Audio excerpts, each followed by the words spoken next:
Olá pessoal, tudo bem com vocês?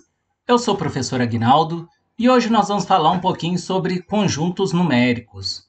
Se você é novo por aqui, se inscreva no canal, deixe aí o seu like e compartilhe com os seus amigos.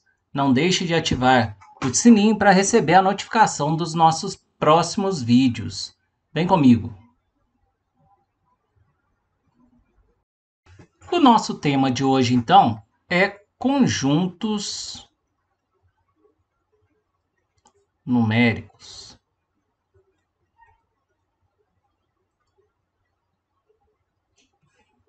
Bom, então, de onde surgiram então os conjuntos numéricos, né? Então, os conjuntos numéricos, ele começou com uma necessidade do homem de contar, né? Então, o primeiro conjunto que foi criado foi o conjunto dos números naturais, né?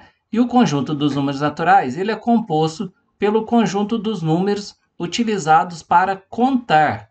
Então, o número 0, o número 1, o 2, o 3 e assim sucessivamente.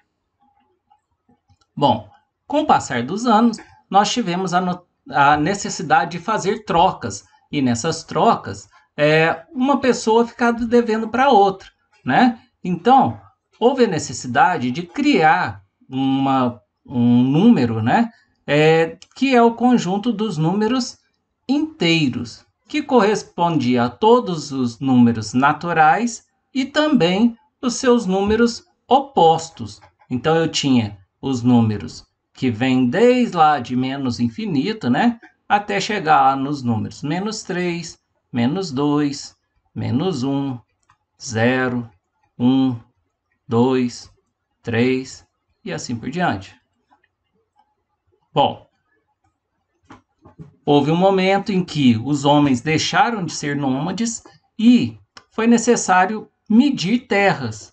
E ao medir terras, foi observado que nem toda medida ela correspondia a um pedaço inteiro, né? E aí houve a necessidade de se criar, então, os números que nós chamamos de números racionais, é o conjunto Q, que eram formados por toda fração do tipo A sobre B, em que A e B pertenciam então ao conjunto dos números inteiros, sendo que B deveria ser necessariamente diferente de zero, tá?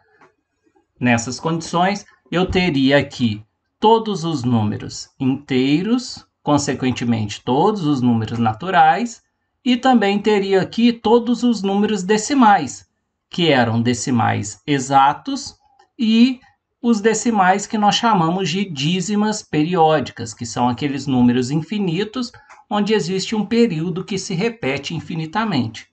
Ok? Bom, só que havia alguns números decimais que não se enquadravam nessa situação de eu conseguir escrever, né, na forma de uma fração. Por exemplo, nós tínhamos as dízimas não periódicas, onde aqueles valores que estavam escondidos naqueles 3 pontinhos, né, naquelas reticências, eu não saberia quais eram aqueles números que vinham depois. Sendo assim, eu não poderia escrever eles na forma de uma fração. Bom, nessa situação, então, houve a necessidade de criar um conjunto que era o conjunto dos números irracionais, tá? E nesse conjunto dos números irracionais, nós tínhamos, então, todas as dízimas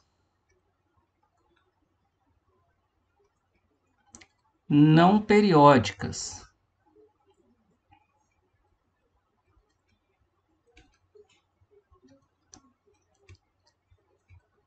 Que eram, então, números infinitos que eu não poderia escrever aí na forma de A sobre B, na forma de fração.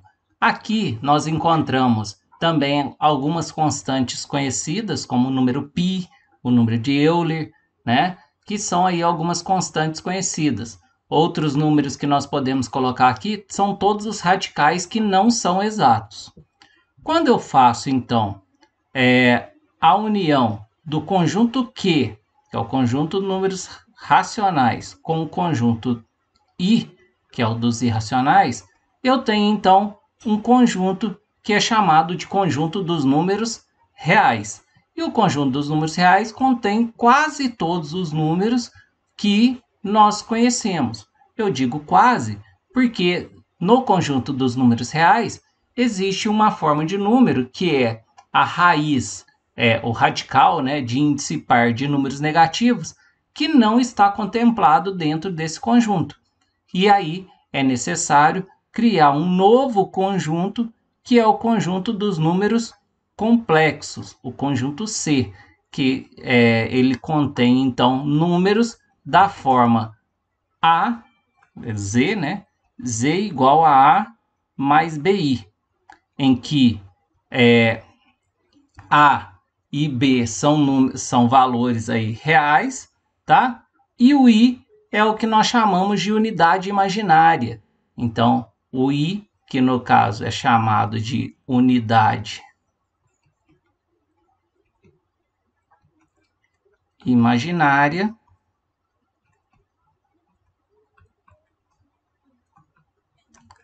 ela vale raiz quadrada de menos 1.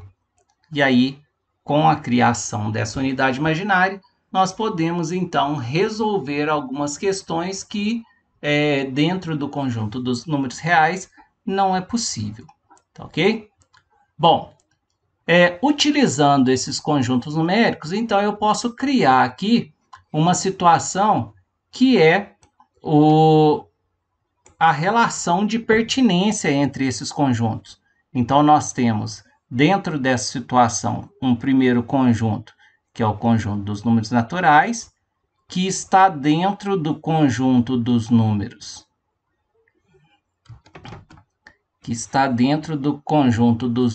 inteiros, que é o Z, que por sua vez está dentro do conjunto dos números racionais.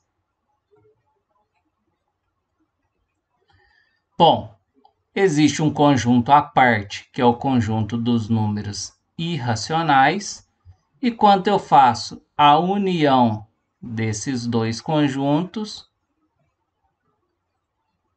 então eu tenho o conjunto dos números reais, tá? Que é o conjunto R.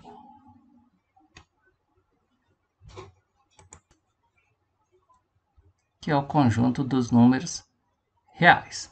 Bom, e aí eu ainda possuo um conjunto ainda maior que contém todos os outros conjuntos, que é o conjunto dos números complexos, tá certo? Então esse seria aí o esquema dos conjuntos, tá? Então nós temos aqui os conjuntos numéricos representados um a um, tá certo? Bom, nas próximas aulas nós vamos então detalhar as operações que podem ser feitas com esses conjuntos e vamos falar também sobre intervalos reais, tá? Onde nós vamos aí determinar algumas operações também trabalhando com intervalos, tá bem? Então hoje foi só uma apresentação dos conjuntos numéricos e transformar um número decimal numa fração, uma dízima periódica numa fração. Então é só acompanhar os próximos vídeos, tá bem? Um abraço e até a próxima.